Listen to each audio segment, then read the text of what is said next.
In 588 BC, a mighty Babylonian army, a force of destruction, laid siege to the fortified city of Jerusalem. Led by the great king Nebuchadnezzar II, they had come to conquer. With well-stocked granaries, resilient walls, and a populace prepared to endure hardship, Jerusalem seemed poised to withstand even the mightiest assaults. So how then did Nebuchadnezzar's forces succeed in breaching the city's defenses after a mere 18 months? To understand this monumental feat, we must look beyond brute force and examine the master plan devised by the brilliant Babylonian king. Fasten your seatbelts because we're about to delve into the military strategies employed by the great conquerors of Babylon. Buckle up for an exploration of the tactics that changed history.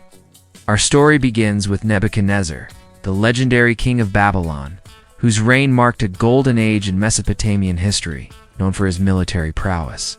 He expanded his empire to unprecedented heights, leaving behind awe-inspiring monuments like the Hanging Gardens and the Ishtar Gate.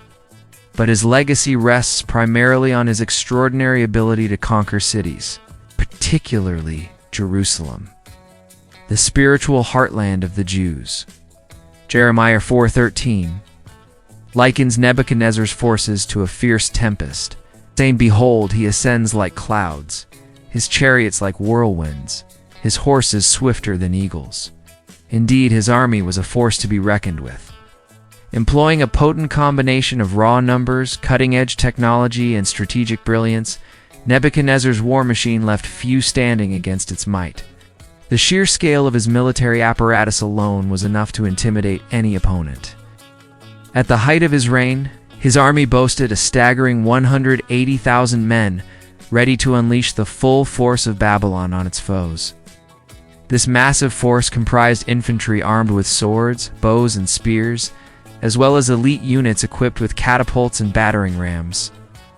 Catapults hurled massive 90-kilogram rocks with deadly accuracy, raining destruction down on targets 200 meters away. And the battering rams, weighing more than 20 oxen, crashed through gates and shattered defenses with irresistible force. The secret to such success lay in Nebuchadnezzar's military manuals. Battle-tested doctrines that made Babylon's army a study in efficiency and ruthlessness. These manuals provided a systematic approach to waging war, a formula for victory that helped the Babylonian troops dominate rivals like the Assyrians, Egyptians, and Persians. The efficacy of these tactics was evident in the swiftness of Babylon's victories.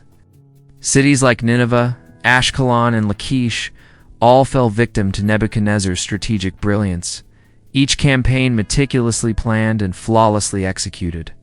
The thoroughness of these manuals is evident in the way Nebuchadnezzar approached each battle. Included detailed instructions on logistics, troop deployment, and psychological warfare, recognizing that a successful campaign depended not just on brute strength, but on meticulous planning and unwavering discipline. His siege of Jerusalem would be a prime example of these principles in action. Now let's get back to our story. Imagine being a resident of ancient Jerusalem, peering out from your home at the looming figures on the horizon. What you see is an invading force unlike any other, an army that has already carved its name in blood and fire across the known world, the Babylonian army. The year is 597 BC, and Jerusalem stands on the brink of a disaster that will change its history forever. Nebuchadnezzar, the ambitious ruler of Babylon, has come to claim what he believes is rightfully his. He offers a deal to King Jehoiakim of Judah, an exchange that seems beneficial but hides a sinister intent. Jehoiakim, feeling the pressure, accepts Nebuchadnezzar's offer, thinking he has secured a favorable deal for Judah. But this decision will prove to be a grave miscalculation. Little does he know that Nebuchadnezzar has a much deeper game in mind. By selecting these young men, he is ensuring that the next generation of Judah's leadership will be loyal to Babylon, not to Jerusalem. This single act will sow the seeds of Judah's downfall, setting events in motion that will culminate in the city's destruction just 11 years later. Fast forward 11 years to 588 BC, the stage is set for a tragedy of biblical proportions. Young Zedekiah, the new puppet king of Judah, has fallen for the trap laid by Nebuchadnezzar. Despite having enjoyed a decade of relative peace, the Jewish people, spurred by false prophets and the allure of Egyptian support, have risen in rebellion. But this proves to be a fatal mistake. Nebuchadnezzar, enraged by the betrayal, responds with swift and ruthless vengeance. He returns to Jerusalem with his full military force, determined to crush the rebellion and teach Judah a lesson it will never forget. The siege of Jerusalem has begun, and it won't end without complete devastation. Remember the youths taken by Nebuchadnezzar years ago? Well, they've grown up in the heart of Babylon, learning the ways of the empire. Some have risen to influential positions, becoming key players in the very system that holds Judah's fate in its hands. The siege itself was a masterclass in calculated destruction. The Babylonians built a wall around Jerusalem, completely isolating it. They cut off water supplies, starved the population, and bombarded the city relentlessly. As weeks turned into months, the citizens endured unimaginable hardships. Desperate measures were taken, corpses left in the streets, and the sick and elderly abandoned. All the while, Nebuchadnezzar waited patiently, confident in his strategy. He knew that the stubborn Judean resistance would eventually crumble under the relentless pressure. And when it did, the result would be nothing short of catastrophic. As the siege dragged on, the tide turned decisively in Babylon's favor. The city's defenses weakened, and the people, pushed to the brink of starvation, could no longer resist. On July 18, 586 BC, the Babylonian soldiers breached the northern wall of Jerusalem. Over the next few days, the city fell to the invaders. The Jewish defenders, lacking food and water, put up little fight.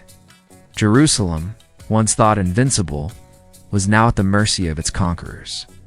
The defeat was absolute. The city's elite were slain, its treasures looted, and many of its inhabitants enslaved. But perhaps the most devastating blow was the destruction of the first temple, a catastrophe that sent shockwaves throughout the region and served as a grim reminder of Babylon's military superiority.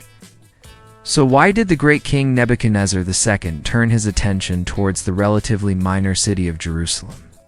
The answer lies in the geopolitical chessboard of the ancient Near East. Jerusalem, though not a significant economic power, held immense religious importance for the Jews. It was the spiritual heartland of their faith.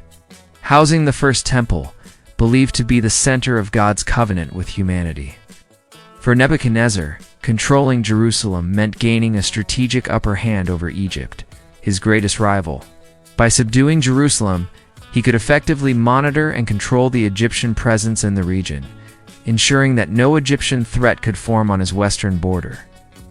Additionally, the city's alliance with Egypt made it a thorn in Babylon's side. As long as Jerusalem remained defiant, it would continue to serve as a base for Egyptian influence. Undermining Babylon's authority and challenging its regional dominance, Nebuchadnezzar, driven by his ambition to create the largest empire the world had ever seen, could not tolerate such a challenge. The presence of Jerusalem, even as a minor ally of Egypt, threatened his dream of complete dominion over the known world. Therefore, the destruction of Jerusalem became a strategic necessity for him, a means to eliminate a potential threat and solidify Babylon's supremacy in the region. But why did Nebuchadnezzar resort to such brutality? The answer may lie in the complexities of the siege itself. Jerusalem, with its massive fortifications and abundant supplies, seemed virtually impregnable. The siege lasted for months, dragging on longer than Nebuchadnezzar had anticipated. Frustration mounted as his attempts to break through the city's defenses proved unsuccessful. This frustration may have manifested in a desire for swift and decisive retribution, explaining the ferocity of the attack once the city fell. Moreover, Nebuchadnezzar's worldview was deeply influenced by his belief in the greatness of Babylon and its gods. He truly believed that Babylon was destined to dominate the known world, and that his rule was ordained by the gods. This conviction likely contributed to his uncompromising stance towards Jerusalem, which he saw as a challenge to the supremacy of Babylon. Nebuchadnezzar's siege of Jerusalem serves as a chilling reminder of the ruthlessness of ancient warfare.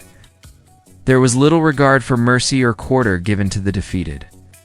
The destruction of the city and the deportation of its people were not merely acts of conquest, deliberate strategies to break the spirit of the Jewish nation. Nebuchadnezzar's actions left an indelible mark on Jewish history, shaping their identity and faith for generations to come. And there you have it, the compelling account of how the mighty Babylonian army conquered Jerusalem. If this gripping narrative has resonated with you, don't hesitate to hit that like button. Subscribe.